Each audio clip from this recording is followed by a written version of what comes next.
बोलिए यमुना महारानी की जय हो। बांके बिहारी लाल की जय हो। छोटी सरकार की जय हो। राधा रानी सरकार की जय हो। वृंदावन धाम की जय जय श्री राम।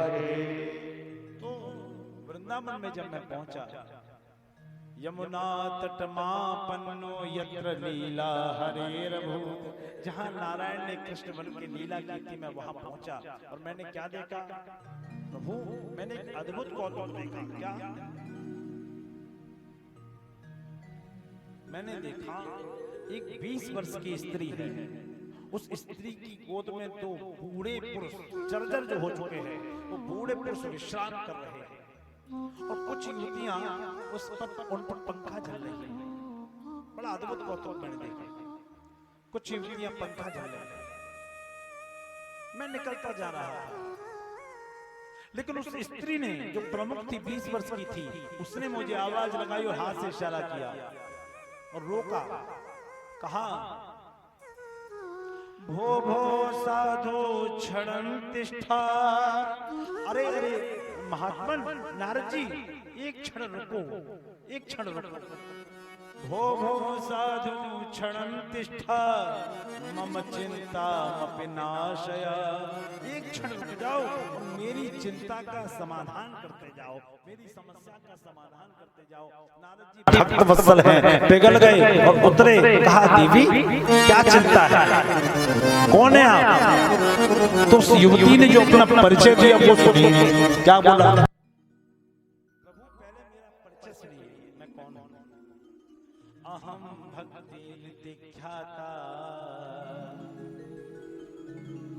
मैं भक्ति नाम से विख्यात हूं। संसार में, विश्व में, ब्रह्मांड में भक्ति नाम से जानते हैं। अहम भक्ति विख्याता। लेकिन ये दोनों कौन है? उस स्त्री ने सिर को नीचा किया। नारद जी बोले, बताओ ना ये दोनों कौन है? स्त्री ने उत्तर दिया,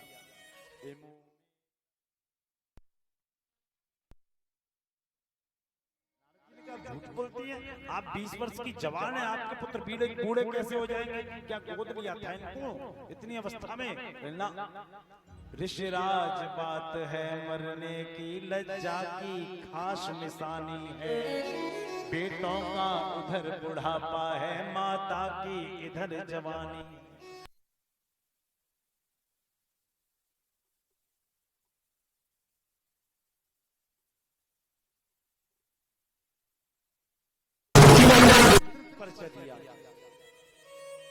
उत्पन्ना द्रविणी साहम।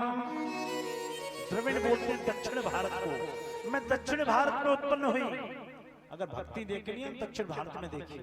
आप लोग जाते हैं यात्राओं पे, जानते हैं मठ मंदिर, पूजा की व्यवस्थाएं, साफ सफाई, कितनी गजब का कार्य है। मूर्तियों को स्पर्श नहीं कर सकता। पुजारी जी अभिषेक करेंगे, आपको अभिषेक या हमें अभिषेक करने का अवसर नहीं मिलेगा। वो भक्ति है। और हमारे नवरात्रि शिवरात्रि पर तो शंकर जी पे इतना पानी डाला जाएगा कि निमोनिया हो जाएगा और बेचारे साल भर को प्यासे बैठे रहे। ऐसी ऐसी स्थिति है। ये भक्ति का प्रारूप नहीं है। तो कहा, अहम उत्पन्ना द्रविणी साहम, मैं दक्षिण भारत में उत्पन्न हुई। वृद्धिम कर्नाटके गता, और मुझे जो बढ़ावा मिला, वृद्धि जो मेरी हुई, मैं जो आगे बढ़ी तो कर्नाटक में मिला। मैसूर, उडुपी, बेंगलोर, फिर क्वचित क्वचित महाराष्ट्र, और कहीं कहीं, पूरे नहीं, कहीं कहीं महाराष्ट्र में, मुंबई, ठाणे, पुणे इत्यादि में मुझे बढ़ावा मिला। जो गणपति और दुर्गा जी का महोत्सव बड़ी धूमधाम से मनाया जाता है। मां मुंबा देवी की बड़ी अच्छी पूजा होती है, ये बताया गया। क्वचित क्वचित महाराष्ट्र और गुर्जरे जीर्णतां गता। लेकिन जैसे ही गुजरात में आई, मैं बूढ़ी हुई। गुजरात में मुझे कुछ नहीं मिला, और लेकिन मेरे पुत्र ज्ञान और वैराग्य के जवान हो गए। एक बात, आप विद्वानों की नगरी से हैं, एक बात समझ लीजिए कि जितने भी बड़े विद्वान हुए वो गुजरात की भूमि से प्रकट हुए। चाहे डोंगरे जी महाराज, संत तुकाराम जी महाराज, टुकड़िया जी महाराज, एकनाथ जी महाराज, नामदेव जी महाराज, आज भी रमेश भाई ओझा जी इत्यादि बहुत बड़े बड़े संत गुजरात की भूमि, क्योंकि ज्ञान वैराग्य की परिपूर्णता है। लेकिन वृंदावन पुनः प्राप्त, और जैसे ही मैं वृंदावन आई मैं तो जवान हो गई, लेकिन मेरे दोनों पुरुष ज्ञान और वैराग्य वृद्ध हो गए। इसलिए वृंदावन में क्या है? भक्ति। भक्ति क्या है? आदमी झूठ तो बोलेगा, लेकिन झूठ बोलने में क्या, राधे राधे भैया, रिक्शा वाला हटाएगा तो राधे राधे बोलेगा, आदमी दलाली करेगा लेकिन राधे राधे का क्या जोड़ लेगा? भक्ति है। चप्पल पहन के लोग माला जपने लगते हैं, ज्ञान वैराग्य की अधिकता नहीं है। धन धन वृंदावन राजधानी, धर्म कर्म जहाँ बटत जेवरी, मुक्ति भरे जहाँ पानी, ऐसी धन धन वृंदावन राजधानी। वृंदावन की अद्भुत महिमा का वर्णन। ये कलयुग के प्रभाव से वृद्ध हो गए। अब मैं संसार में किस मुंह से जाऊं? लोग मेरे चरित्र पे उंगली उठाएंगे, संसार इतना गंदा है। लोग कहेंगे माँ कैसी है, जो जवान होकर घूम रही है, इसके पुत्र बूढ़े हैं, इसने ध्यान नहीं रखा इसका, क्या करूं?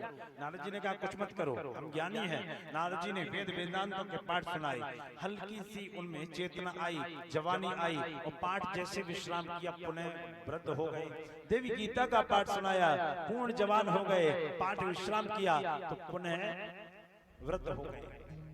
नारद जी आगे पीछे देखें कि वो क्या रहा है।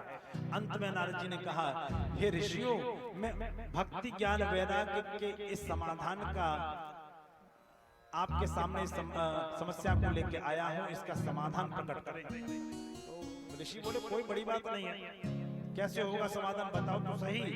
बोले कि भक्ति ज्ञान वैराग्य से कहो कि वो वृंदावन से थोड़ा ऊपर आए और हम बद्रीनाथ धाम से थोड़ा नीचे जाएं, ठीक बीच में हमारा संगम हो जाएगा। कहाँ? हरिद्वार में। वृंदावन और बद्रीनाथ के ठीक बीच में हरिद्वार का एक स्थान पड़ता है, उस स्थान का नाम है आनंद नाम का तट है। गंगा द्वार समीपे तो तटम आनंद नामकम, आनंद नाम का वो तट है। और नारद जी बोले कि वहां क्या करेंगे? बोले वहां श्रीमद् भागवत महापुराण की कथा हो गई। भागवत की कथा तो नहीं हो पाएगी, क्यों? अरे बड़ी व्यवस्था चाहिए, बड़ा पंडाल चाहिए, धूप न लगे, गर्मी न लगे तो कूलर भी होने चाहिए, बैठने के लिए गद्दे होने चाहिए। समस्याएं इतनी बड़ी, इतना बड़ा आयोजन कहां से करेंगे हम बाबा आदमी? तो ऋषियों ने कहा, नारद जी न तो बिछाने की कुछ जरूरत है, न ढकने की कुछ जरूरत है। क्यों? ऐसे सुनने की बोले, हाँ क्यों? क्यों? प्रकृति ने बहुत अच्छा बिछावन और बहुत अच्छी छत दे दी है। किसकी छत है, किसका बिछावन है? तो कहा, नाना तरलता क्रीड़ा, अनेकों पेड़ और बेल आपस में मिल गए हैं, जिन्होंने घनी छांव कर दी है।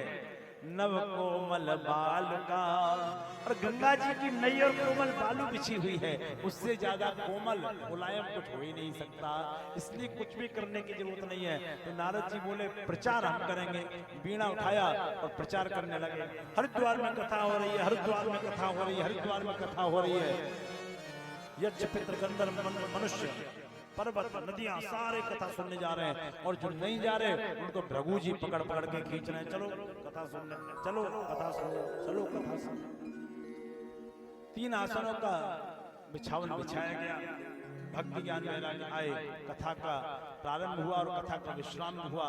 और जैसे ही अंतिम दिन जयकारा लगा, 7वें दिन बोलिए बाल कृष्ण लाल की जय हो, जैसे ही जयकारा लगा वैसे भक्ति ज्ञान और वैराग्य के दुखों का नाश हुआ, ज्ञान का निरूपण उनके अंदर हो गया, जीवन में नया प्रकाश हो गया। प्रहलाद जी मृदंग बजाने लगे, ध्रुव जी नाचने लगे, कुबेर जी धन की वर्षा करने लगे। जब इस प्रकार आनंद हो गया तो सूत जी से सनकादिक ऋषि प्रश्न और उत्तर करते जा रहे हैं। तो सूत जी ने कहा ये भागवत जी की महिमा है। तो सनकादिकों ने कहा प्रभु एक बात और बता दो, भागवत जी की महिमा इतनी व्याप्त है कि लोगों को ऐसे मुक्ति मिल जाती है? बोले हाँ। अरे ये तो छोड़ो, अगर कोई प्रेत योनि में भी चला जाए, वो भी भागवत जी की कथा सुनने के बाद मुक्त हो जाता है। धन्यम भागवती वार्ता प्रेतम मुक्ति प्रदायनी, प्रेतों को भी मुक्ति देने वाली है यह कथा। बोले ये कैसे मिल जाएगी, कोई उदाहरण है? बोले हाँ उदाहरण भी है, उदाहरण भी है। तो उदाहरण देना प्रारंभ किया। कहां का है? दक्षिण भारत में तुंगभद्रा तटे पूर्वे भूतपतनमुत्तमम्, एक तुंगभद्रा नाम की नदी बहती है। उस नदी के किनारे एक गांव है, उस गांव का नाम है उत्तम। क्या नाम है? क्या नाम है? उत्तम। उत्तम नाम के गांव में एक बड़े विद्वान ब्राह्मण रहा करते हैं। उन ब्राह्मण का नाम है आत्मदेव और उनकी पत्नी का नाम है धुंधली। ब्राह्मण बड़े विद्वान हैं, वेद पाठी हैं, विद्यालय चलाते हैं, ज्ञानी है, लेकिन कोई संतान नहीं है। लेकिन ब्राह्मण देवता को इस बात का कोई दुख नहीं है कि मेरे संतान नहीं है, कोई दुख नहीं है। न ज्ञान है संतान है कि नहीं, लेकिन कुछ अच्छे पड़ोसियों का आना जाना भगवान की कृपा से होता है। तो अच्छे पड़ोसी आने जाने लगे। उन्होंने कहा ये पंडित जी चैन से रह कैसे रहे, इनकी जीवन चैन से कट कैसे रहा है। तो एक पड़ोसी आए और बोले ब्राह्मण देवता चरण स्पर्श करते हैं आपको। ब्राह्मण ने आशीर्वाद दिया, कुछ पूछा, तो बोले पंडित जी एक बात बताओ। बोले क्या? आपके घर में गाय है लेकिन ये कभी बच्चा नहीं देती। आपके घर में कभी तुलसी का बिरवा हरा नहीं रहता, तुलसी सूख जाती है, इसका कारण क्या है? पंडित जी बोले समस्या समझ में नहीं आती। गाय को भी दाना दलिया अच्छा देता हूँ, तुलसी में भी खाद पानी बराबर लगाता हूँ, लेकिन क्यों सूख जाती है, वो बच्चा क्यों नहीं देती, मैं समझ नहीं पा रहा। तो पड़ोसी ने हल्की सी कहा कि हम बता दें क्यों। पंडित जी बोले बताओ। पड़ोसी बोले ना ना आप बुरा मान जाओगे, ना ना भैया बताओ, ना ना आप बुरा मान जाओगे, ये बड़ा समस्या। पंडित जी बोले ना बताओ, नहीं मानेंगे। वो पंडित जी आप निर्वंशी हैं, आपके घर में कोई संतान नहीं है, शास्त्र में ऐसा वर्णन नहीं है, ये कहां की बात है। शास्त्र में निर्वंशी होना, अच्छा सन्यासी के वंश नहीं होता तो वो वंश कहां से लाए? शास्त्रों की बात नहीं, समाज की बात है। बोले आपके निर्वंश हैं, आपके कोई संतान नहीं है, इसलिए आप पर गाय माता की कृपा नहीं हो रही, तुलसी माता की कृपा नहीं हो रही, आपके पितृ आपसे रुष्ट हैं। ओहो, तो क्या होना चाहिए? एक बच्चा होना चाहिए था आपके पास, आप भगवान को इतना मानते हैं। पंडित जी ने कहा मैंने भगवान की इतनी सेवा की और मैं निर्वंशी होकर रह गया, आज प्राण त्याग दूंगा। जंगल में चले गए, नदी में कूदने ही वाले थे, इतने में एक संत महात्मा न तो आगच्छ प्रकट भव, आए नहीं, प्रकट हो गए। और प्रकट हो गए तो संत भगवान ने कहा ए ब्राह्मण क्या कर रहे हो?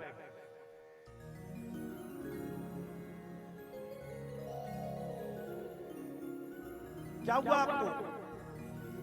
कथम ब्राह्मण दीन मुखा काते चिंता बलियशी, आपके चेहरे पे पलक पड़ रहे हैं, क्या हुआ हमें बताओ। तो ब्राह्मण देवता बोले ओ अब तो मेरी सारी समस्याओं का समाधान हो गया। क्यों? कि भगवान ने कहा है मोर वचन परियो चाहे फीका, संत वचन पत्थर की लीका। अगर आप कह दोगे तो मेरी समस्या का समाधान हो जाएगा। समस्या क्या है? समस्या ये है कि मेरे कोई संतान नहीं है, हे प्रभु आप एक संतान का आशीर्वाद हमें प्रदान कर दें। तो संत भगवान बोले इधर आओ, उनके मस्तक को पड़ा। बोले कि तू एक जन्म की बात करता है, तेरे 7 जन्मों तक पुत्रो नहीं बच, पुत्र है ही नहीं। बोले कि ना, चाहे एक हो जाए चाहे रोज मारे हमें। आदमी में संतान का और पुत्र का बड़ा नशा रहता है, बड़ा नशा है आदमी।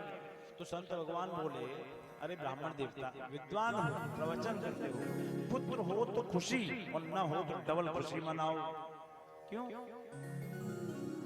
पुत्र चाहिए? क्यों?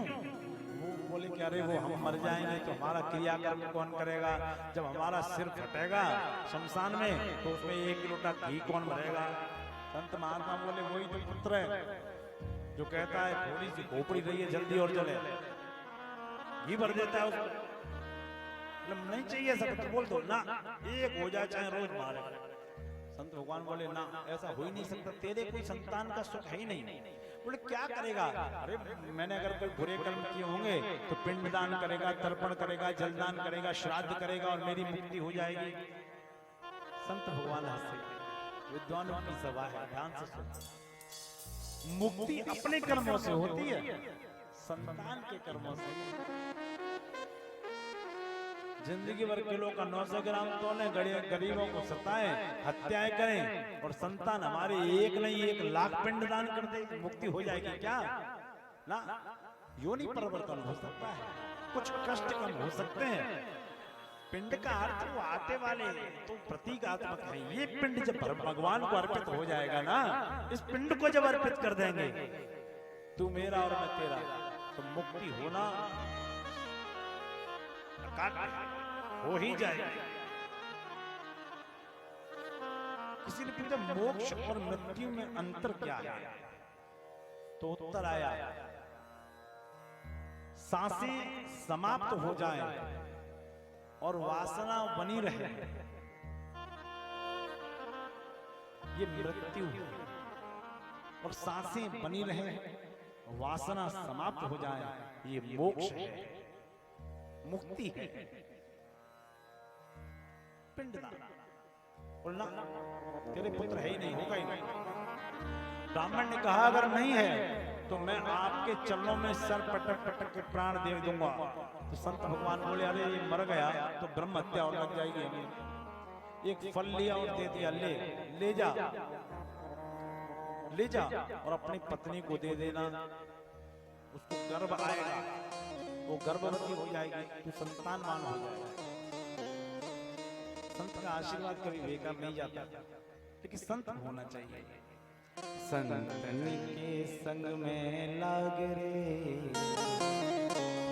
तेरी अच्छी बनेगी। संतन के संग लाग रे, तेरी अच्छी बनेगी।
बन गई प्रहलाद जी की बन गई, प्रभु जी की बन गई, प्रहलाद जी की बन गई, प्रहलाद जी की बन गई, प्रहलाद जी की बन गई, प्रहलाद जी की बन गई, प्रहलाद जी की बन गई, प्रभु जी की बन गई, प्रहलाद जी की बन गई, प्रभु जी की बन गई, प्रहलाद जी की बन गई। रामचरण गुण गाए तेरी अच्छी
से तो है हंस बनावे, हंस बनावे कोई हंस बनावे, ओ हंस बनावे तोहे हंस बनावे, कागा से तो है हंस बनावे, कागा से तो है हंस बनावे, मिट जाए उसकी दाग रे तेरी अच्छी बनेगी, मिट जाए और के दाग रे तेरी अच्छी बनेगी, संग में लाग रे तेरी अच्छी बनेगी, संगत के संग लाग रे तेरी अच्छी बनेगी।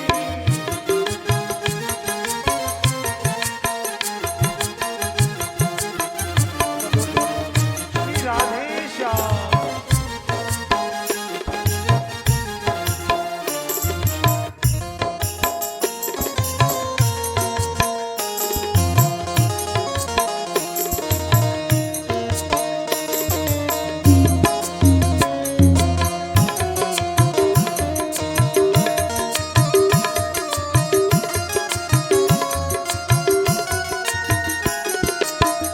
मोहन शाह में बहुत ही सोया, मोहन शाह में बहुत ही सोया, बहुत ही सोया, बहुत ही सोया, बहुत ही सोया, बहुत ही सोया, मोहन शाह में बहुत ही सोया, मोहन शाह में बहुत ही सोया, जाग सके तो जाग रे तेरी अच्छी बनेगी, जाग सके तो जाग रे तेरी अच्छी बनेगी, संतन के संग लाग रे तेरी अच्छी बनेगी, ओ संतन के संग लाग रे तेरी अच्छी बनेगी, कहत कबीर सुनो भाई साधो, कहत कबीर सुनो भाई साधो, कबीर जी के हर दुआओं के पीछे एक दुआ जरूर आता था, कहत कबीर सुनो भाई साधु, क्यों साधुओं से क्यों कहते थे?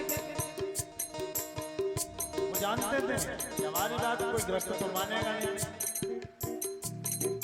प्रवचन सुनने के बाद ये बोलते थे महाराज बात तो आपकी सही है लेकिन हम ग्रस्त हैं, पालन नहीं कर सकते। तो उन्होंने कहा इनसे हम कहेंगे ही नहीं।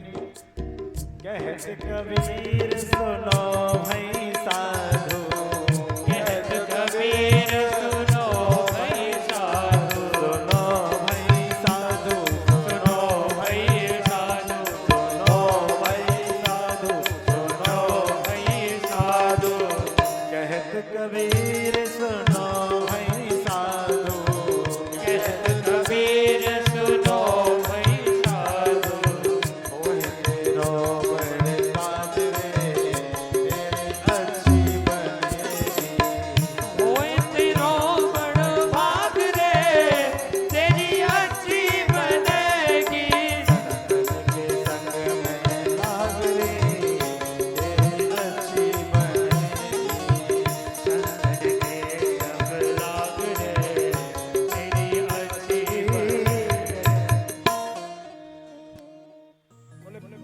फल ले जाओ पत्नी को खिला देना, संत महिमा है। ले गए, पत्नी बैठी थी, फल दे दिया। क्या होगा इस फल का? बोले इसको ग्रहण करो। तो क्या होगा? इसको ग्रहण करने से हमारे घर में संतान आएगी, आप गर्भवती होंगी। बोले क्या आपका दिमाग खराब है? इतने में क्या हुआ, पति तो चले गए बाहर, चचेरी बहन आ गई और धुंधली उस फल को देख रही थी ऐसे, खाऊं कि न खाऊं, खाऊं कि न खाऊं। बहन आ गई, बहन बोली क्या हुआ, चिंता क्यों कर रही हो? अरे क्या करें, तेरे जीजा जी को किसी ने बना दिया और कह दिया कि फल ले जाओ खिला देना, खिला के गर्भवती गई। बताओ फलों से कहीं बच्चे होते हैं? कोई बात नहीं, जीजा जी का दिमाग खराब है, एक काम कर, मेरे घर में बच्चे बहुत हैं पर धन नहीं है, तेरे घर में धन बहुत है पर बच्चे नहीं है। ठीक उसी समय पर मेरे एक संतान होने वाली है। अब जीजा जी को तो किसी तरह घुमा देना। तो वो बोली घुमाना तो हमारे हाथ का खेल है, हम कैसे भी घुमा दें। जीजा जी को घुमा देना और इस फल का प्रैक्टिकल करो। क्या करो, इसको गाय को खिला दो, हम चुपचाप तुझे आके संतान दे जाएंगे। बोलिए ठीक है। फल गाय को खिला दिए गया। समय हो निकला, एक बालक घर में आ गया। धुंधली ने कहा हमारे बालक हुआ है। पंडित जी ने घर में ढोल ताशे बनवाए, मृदंग बजवाए, मिठाइयाँ लुटाई, वस्त्र लुटाए और धूमधाम से उत्सव मनाया। और जब नामकरण का अवसर आया तो नामकरण के अवसर पर पंडित जी बोले इसका नाम हम रखवाएंगे। धुंधली बोली नहीं, इसका नाम हम रखवाएंगे। क्या नाम रखा जाएगा? हमारा नाम धुंधली और इसका नाम धुंधकारी। इसका नाम धुंधकारी। धुंधकारी इसका अर्थ क्या है? बोले जो हमारे नाम का अर्थ है वो इसका अर्थ है, धुंधली और धुंधकारी। ठीक है, रख लो, आप अपने हिसाब से रख लो। उसी समय गौ माता से एक बालक प्रकट हुआ। उसका पूरा शरीर मनुष्य जैसा था, लेकिन कान गाय जैसे थे, इसलिए उसका नाम गोकर्ण रख दिया गया। दोनों बालक बड़े हुए, गोकर्ण पाठशाला में जाने लगे, विद्यालय में जाने लगे। ये भी विद्यालय में जाता, पर ये शिक्षक पत्थर मार देता, बच्चों को उठाकर कुएं में फेंक देता, आग लगा देता बच्चों को। इसकी शिकायतें घर में आने लगी। बच्चे की प्रथम गुरु उसकी माँ होती है। अगर माँ ने बच्चे पर अधिक लाड कर दिया ना, तो समझ लो वो बालक कभी आगे नहीं जा सकता। 5 वर्ष के बाद 6वें वर्ष में जब बच्चा कदम रखे तो सोना खिलाओ उसको, लेकिन देखना शत्रु की नजर से चाहिए। एक नजर टाइट जरूर होनी चाहिए बच्चे की। धुंधकारी कंचे खेलने लगा। जब कंचे खेलने लगे तो समझ लो बच्चे में गुण आ गए। थोड़े दिन बाद पत्ते खेलेगा। अब पत्ते लाने की जरूरत नहीं, अब तो एंड्रॉइड में ही दुनिया भर का ताश खेला जाता है। और पहले तो 4-6 आदमी मिलकर खेलते थे, अब तो आदमी अकेला kit kit kit kit kit kit लगा रहता है, फोन में ही लगा रहता है। ऐसी स्थितियां हो गई। बालक बिगड़ने लगा। गोकर्ण जी को अच्छी शिक्षा मिली। गोकर्णो पंडितो ज्ञानी धुंधकारी महाखल। गोकर्ण विद्वान ब्राह्मण हुए, धुंधकारी महान दुष्ट हो गया। पिताजी उसकी दुष्टता से तंग आ गए और घर छोड़ के वन में पलायन कर गए। अब तपस्या करूंगा, घर में नहीं रहूंगा। अब तो बिल्कुल स्वतंत्र हो गया, परम स्वतंत्र न सिर पे कोई। अब तो कौन क्या करेगा। तो पिताजी का घर था विद्यालय, इसने बना दिया मदिरालय। शराब पीने लगा, मित्रों को पिलाने लगा। उसके बाद जब समय निकला, माता को मारने पीटने लगा और कहने लगा जो भी धन है वो दे, हम जुआ खेलेंगे। माँ ने कहा बेटा तू सब बेच के तो पी गया। तो माँ को इतना मारा कि माँ कुएं में जाकर स्वयं मर गई। तेरा अत्याचार अब सहन नहीं होता। अब तो और ज्यादा स्वतंत्र हो गया। 5 वेश्याएं ले आया। ये 5 वेश्याएं क्या है? शब्द, स्पर्श, रूप, रस और गंध। 5 वेश्याएं ले आया। रहने लगा आनंद से।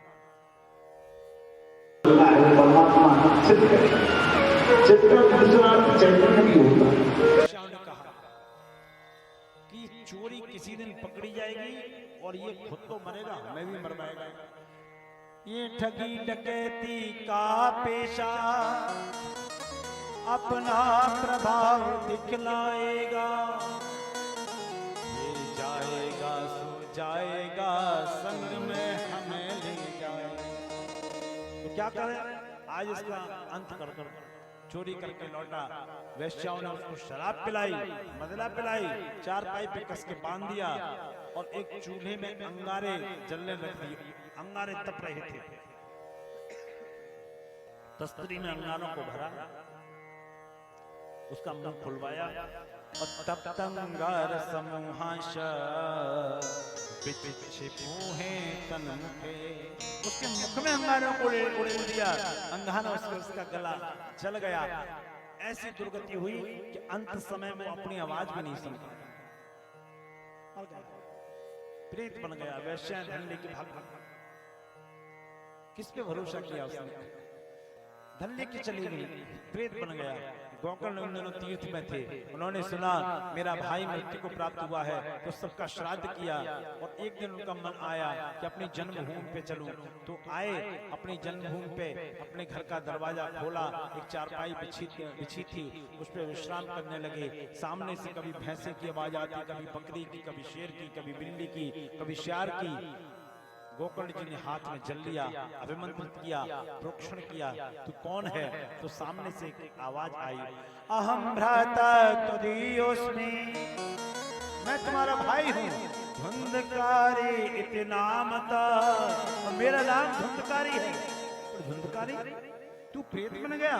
बोले हाँ, मैंने तो तेरे लिए गया में तर्पण किया था, श्राद्ध किया था, सब कुछ किया था, तेरी मुक्ति नहीं हुई। बोले नहीं, गया में तो तीसरे और दूसरे नंबर के लोगों को मोक्ष होता है, मैं तो पापियों में सबसे बड़ा पापी हूँ, सरदार हूँ पापियों का, मेरा मोक्ष नहीं होगा, मुझे क्षमा करें, क्षमा करें, क्षमा करें, मेरी मुक्ति का उपाय करो।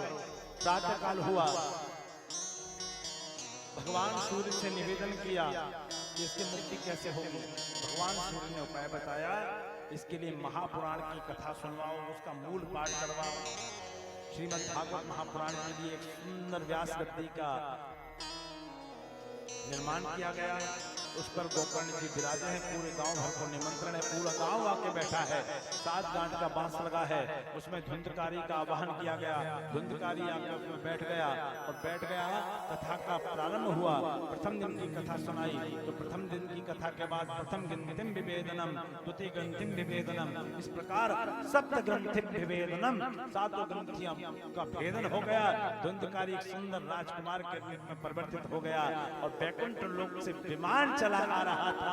उस विमान में भगवान नारायण के, जनार्दन के 2 पार्षद थे, जो मस्तक पर वैष्णव तिलक धारण किए थे, हाथ में शंख, चक्र, कमल और गदा था, और सुंदर स्वरूप में आए और धुंधकारी से बोले, आओ धुंधकारी बैठो और चलो, कहाँ? नारायण ने आपका आवाहन किया है। रथ जाने लगा तो गोकर्ण जी ने कहा, रोको, इस अकेले आदमी के लिए रथ क्यों आया? बोले कथा सुनी है इसने?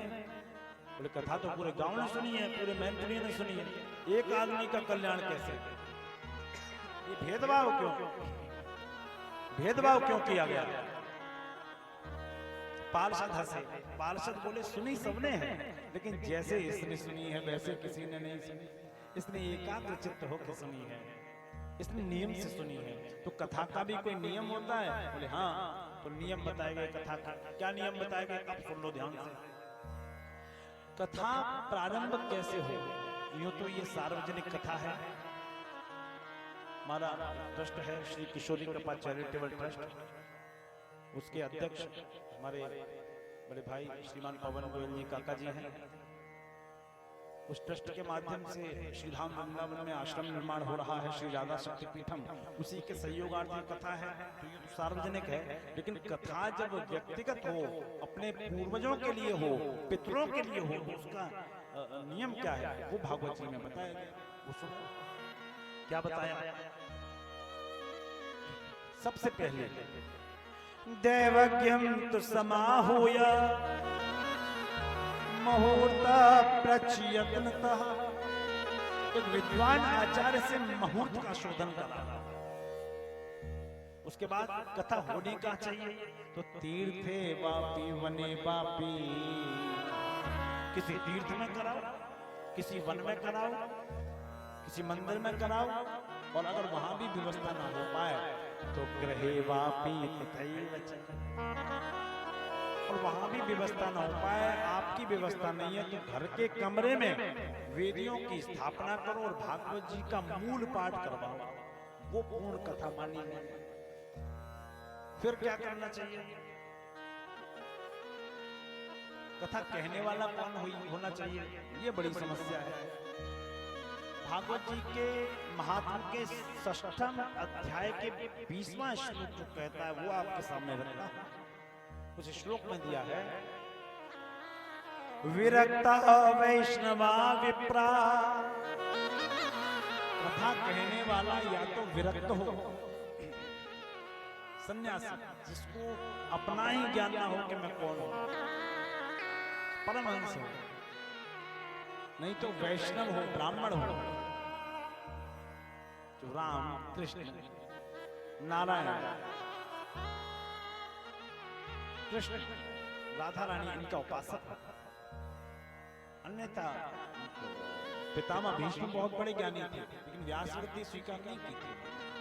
गार्गी बहुत बड़ी विदुषी थी लेकिन गार्गी ने व्यास गति स्वीकार नहीं की थी, स्वयं नहीं की थी। विदुर से बड़ा कोई नीतिज्ञ नहीं था लेकिन व्यासपीठ का अपमान नहीं किया था। फिर कहा कथा विघ्न विनाशाय गणनाथम प्रपूजयते। कथा में कोई विघ्न न आवे इसलिए सर्वप्रथम गणेश पूजन होना चाहिए। तो हुआ भी था आज दिन में, जब सब लोग आराम कर रहे थे तो आज के हमारे यजमान मेहनत कर रहे थे अंदर हम भी उनके साथ लगे हुए। गणेश पूजन से आरंभ हो, सर्व देवताओं का आवाहन हो, वरुण का आवाहन हो, उसके बाद कथा प्रारंभ हो। चलनी कितनी चाहिए? सूर्य उदय से लेकर सूर्य अस्त तक ये कथा होनी चाहिए। लेकिन इतना बैठेगा तो फिर क्या होना चाहिए? 48 मिनट का विश्राम होना चाहिए केवल। तो उसके लिए क्या है?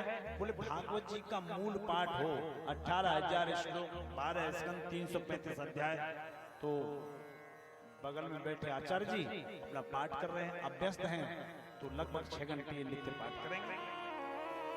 52-55 अध्याय के हिसाब से नित्य पाठ होगा, तब ये पाठ विश्राम की हो जाएगा, मूल पाठ। फिर यजमान और आचार्य को चाहिए उन दिनों न तो बाल बनवाएं, न नखून कटवाएं, छौर कर्म नहीं होना चाहिए, खट्टा तीखा इत्यादि नहीं खाना चाहिए, बड़ी पवित्रता से रहना चाहिए। ब्राह्मणों का वर्ण करना चाहिए, जिससे कथा में कोई विघ्न आवे तो उन ब्राह्मणों की जिम्मेवारी होगी।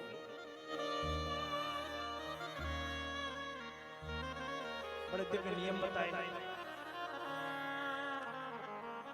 भोजन सात्विक होना चाहिए, हो सके तो एक वक्त भोजन करें, ये सब नियम बताए। और ये सब नियम धुंधकारी ने किए हैं, इसलिए धुंधकारी ही वैकुंठ जाएगा। तो पूरा गांव बोला कि अब की बार फिर कथा करो तो हम भी वैकुंठ जाएंगे। फिर उस गांव में कथा हुई, पूरे गांव का मोक्ष हो गया। बोलो राधे कृष्ण। धुंधली बोलते हैं बुद्धि को। ये 1 मिनट की कथा और आज की पूरी कथा का सार। धुंधली बोलते हैं बुद्धि को। बुद्धि पर जब धुंध छा जाती है तो वो धुंधली हो जाती है, फिर उसको नहीं दिख रहा कि हम सही कर रहे हैं या गलत कर रहे हैं। न तो वो पति की सुनेगी, न पिता की सुनेगी, न स्वामी की सुनेगी, न बच्चों की सुनेगी, न घर वालों की सुनेगी, वो अपने आप की सुनेगी। और जब धुंधली बुद्धि पर धुंध छा जाएगी, बुद्धि जब काम नहीं करेगी तो क्या होगा? तो धुंधकारी ही उत्पन्न होगा। और महात्मा के पास जो गए थे ये ब्राह्मण देवता, तो ये तो दिया है कि फल दिया था, लेकिन ये नहीं दिया कौन सा फल दिया था। केला दिया था कि सेब दिया था कि आम दिया था ना, चूंकि वो विवेक का फल था। तो केला सेब संतरा आम नहीं था। संतों के पास विवेक का फल होता है, ज्ञान का, सत्संग का फल होता है। सत्संग का फल क्या होता है? बोले सत्संग का फल अगर हम ग्रहण कर लेंगे तो हमारे अंदर से विवेक रूपी ज्ञान रूपी पुत्र उत्पन्न होगा, जिसका नाम गोकर्ण होगा। इस पूरी कहानी का सारांश ये है। और अविद्या की ये 7 गांठें हैं। जब कोई व्यास आचार्य मनीषी अपने प्रवचनों से, अपने माध्यम से आपकी अविद्याओं का भेदन कर देता है तो वो धुंधकारी भी देवता बन जाता है। बोलो राधे कृष्ण। धुंधकारी भी देवता बन जाता है। कल से विधिवत सूचनाएं होंगी, क्योंकि आज प्रथम दिन था, महात्मा की कथा पूर्ण हुई। मैं ही एक बार मंच से बोल देता हूं, कल से आचार्य जी बताएंगे पूरा। यहां नित्य, क्योंकि समय 7 बजे का दिया था, लेकिन कल ऐसी व्यवस्थाएं बनी। 8 बजे के बाद पितृ तर्पण हुआ करेगा। जो पितृ तर्पण करना चाहें, पितरों को जलदान करना चाहें, वो 8 बजे यहाँ आ सकते हैं। 9 बजे से आवाहित देवताओं का पूजन रहेगा। यजमान नित्य स्वेच्छा से कोई भी बन सकता है। कल के यजमान नित्य है, परसों कोई भी बन सकता है। उसके बाद 2 बजे हमारे संगीत वादक मंच पे होंगे और 2:45 से 3 के बीच में हम इस मंच पे होंगे और 3 से 6 तक, 6:15 तक आपकी सेवा की जाएगी। इस कथा के माध्यम से अपनी विचारधारा लोगों तक रखना, ये संकल्प है। आइए एक सुंदर सा भजन सुनते हैं, उसके बाद हम लोग आरती करेंगे और फिर घर की ओर प्रस्थान करेंगे। राधा रानी को हमारे श्यामा प्यारी को वो मिसरी सो मिसरी सो मिसरी सो मेरो नाम हमारे राधा रानी को मिसरी सो तो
अपने अपने स्थान पर आरती के लिए खड़े हो जाएंगे और आज की इस पावनमय दिव्य कथा और आज की आरती में सभी भक्त सम्मिलित हों। कल से महाराज जी ने आपको समय सारणी बताई दी है।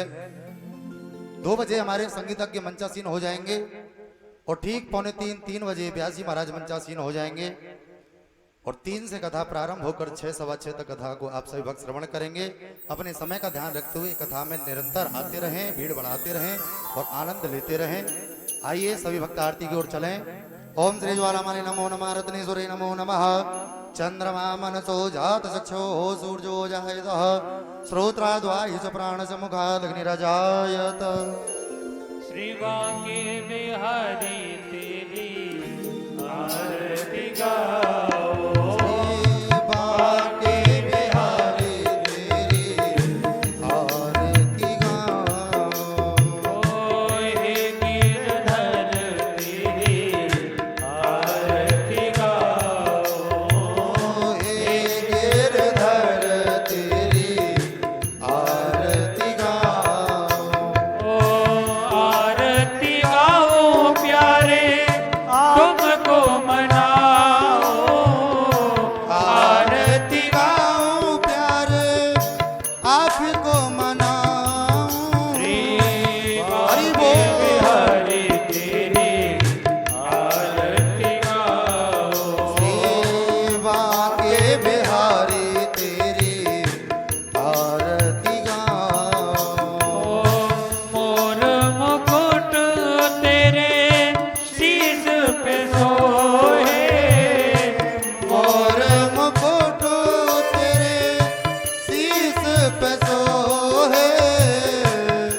प्यारी मुरलिया मेरो मन मोहे, प्यारी मुरलिया मेरो मन मोहे। ओवा मुरली बल बल जाओ, श्री बांके बिहारी तेरी आरती गाओ। चरणों से निकली है गंगा प्यारी, चरणों से निकली है गंगा प्यारी, जिसने सारी दुनिया तारी, जिसने सारी दुनिया तारी। उन चरणों में शीश नवाओ, श्री बांके बिहारी तेरी आरती गाओ। व्यास अनाथ के नाथ आप हो, व्यास अनाथ के नाथ आप हो, सुख दुख जीवन प्यारे साथ आप हो, सुख दुख जीवन प्यारे साथ आप हो। बाकी छवि को मैं तो मन में बसाओ, हो बांके बिहारी तेरी आरती गाओ।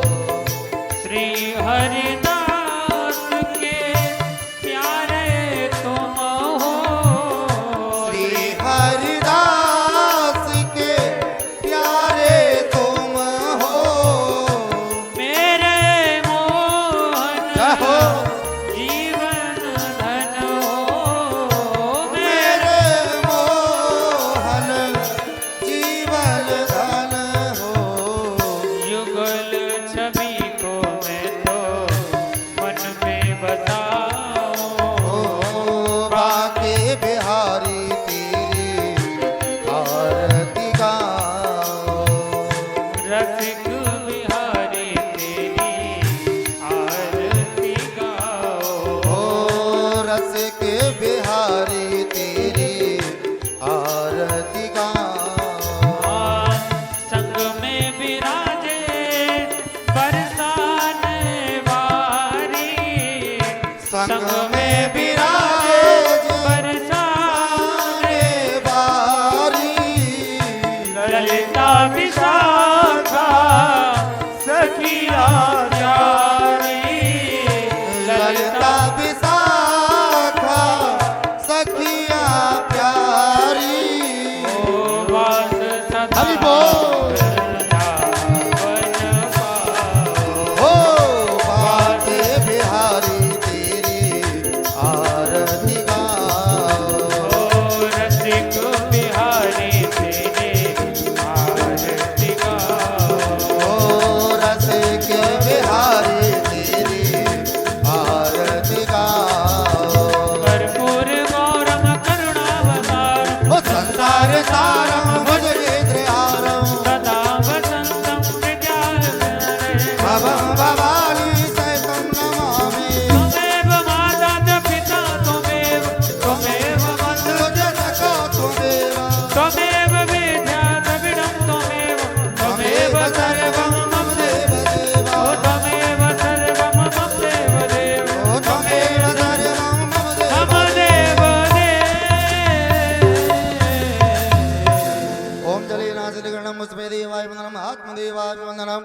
शीतला तुम जगन्माता, शीतला तुम जगद्विदा, शीतला तुम जगद्धात्री, शीतलाय नमो नमः। देवो शान्तिरन्त्रजुगं शान्तिः, पृथिवी शान्तिरापः, शान्तिरोगदया शान्तिः, वनस्पतयः शान्तिर्विश्वे देवाः, शान्तिर्ब्रह्म शान्तिः, सर्वगुण शान्तिः, शान्तिरेव शान्तिः, सामा शान्तिरेधिः। सभी भक्त हाथ जोड़कर भगवान के समक्ष मंत्र पुष्पांजलि करेंगे और यजमान लोग पुष्प ले लें हाथ में और सभी भक्त हाथ जोड़ें और भगवान के समक्ष मंत्र पुष्पांजलि करें हाथ जोड़ के। ओम जगलेन जगनमय जंतदेवास्तानि धर्माणि वर्तमान्यः सन्नाति अनागम महिमानः सचंद्र पूर्वे साध्या सन्ति देवाः हरिः ओम् एकदन्ताय विद्महे वक्रतुण्डाय धीमहि तन्नो दन्ति प्रचोदयात् हरिः ओम् नन्दनन्दनाय विद्महे यशोदानन्दनाय धीमहि तन्नो कृष्णः प्रचोदयात् हरि ओम् वृषभानुजायै च विद्महे कृष्णप्रियायै च धीमहि तन्नो श्रीराधा प्रचोदयात् हरि ओम् तत्पुरुषाय विद्महे महादेवाय धीमहि तन्नो रुद्रः प्रचोदयात् हरि ओम् रामदूताय विद्महे कपिराजाय धीमहि तन्नो हनुमत् प्रचोदयात् सेवन्ति कामकुल चंपक पाटलाब्जै भो नागजाति करवीर रसाल पुष्पै विल्लप्रवाल तुलसी दल मलरे वेष्पां पूजयामि जगदीश्वर मे प्रसीद नाना सुगंधि पुष्पाणि यथा काल्योद्भवानि च पुष्पाञ्जलिर्मया दत्त्वा गृहाण परमेश्वर सुमन सुगंधित सुमन सहा सुमन सुगंधि सुबास पुष्पांजलि अर्पण करो सब देव करो स्वीकार संगाय प्रभाराय सायुधाय भगवते पुराण पुरुषोत्तमाय नमः मंत्र पुष्पांजलिं समर्पयामि। सभी भक्त बड़े भाव से जय घोष करेंगे। बोले श्रीमद् भागवत महापुराण के जय हो सुखदेव जी महाराज के जय हो व्यास जी महाराज के बांके बिहारी लाल के जय हो राधा कृष्ण भगवान के जय हो वृंदावन धाम के जय हो हनुमान जी महाराज के जय हो रामचंद्र भगवान के जय हो धर्म की जय हो धर्म का विनाश हो प्राणियों में सद्भावना हो विश्व का कल्याण हो गौ माता की जय हो गौ हत्या बंद हो सत्य सनातन धर्म की जय हो आज के आनंद की जय हो नमः पार्वती पदे हर हर महा महादेव जय जय श्री राधे जय जय श्री राधे जय जय श्री राधे सभी भक्त आरती लें। आपके पास में आरती आ रही है। आरती लेकर और प्रसाद लेकर ही अपने अपने घर को प्रस्थान करेंगे। और आज इस पावन अनुष्ठान का शुभारंभ हो चुका है और जो कि प्रथम दिवस विश्राम भी हो चुका है। 6 दिन शेष। कल से जो पूजा की समय सारणी है 8 बजे के बाद यहाँ पर पितृ तर्पण प्रारंभ हो जाएगा। जो भक्त अपने पितरों के निमित्त तर्पण करना चाहते हैं वो 8 बजे इस प्रांगण में उपस्थित हों। उसके बाद जो अंदर वेदियां बनी हुई हैं आवाय देवता हैं उनकी प्रतिष्ठा हुई है उनका 9 बजे से पूजन हरि इच्छा तक चलेगा।